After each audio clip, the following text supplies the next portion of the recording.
इस वक्त खबर फैल रही है कि इजराइल के प्राइम मिनिस्टर बेंजामिन नेतन्याहू की ईरान के हमले में मौत हो गई है। इन सब अटकलों पर विराम लगाने के लिए नेतन्याहू ने अपने ऑफिशियल एक्स हैंडल पर यह वीडियो जारी किया है। दोस्तों, आपको क्या लगता है, क्या ये वीडियो रियल है या फिर एआई जनरेट है? कमेंट में अपनी राय जरूर पेश कीजिए आप लोग। והעמידה שלכם היא מדהימה, נותנת כוח לי, לממשלה, לצה"ל, למוסד. אנחנו עושים דברים שאני לא יכול לשתף ברגע זה, אבל עושים דברים מכים באיראן חזק מאוד, גם ביום הזה, גם בלבנון, ממשיכים. אתם אומרים לי להמשיך?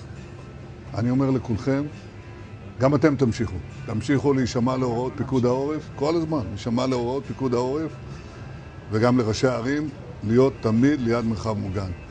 אנחנו נקל ככל שהדבר ניתן. ותודה לך על הקפה, הוא מצוין.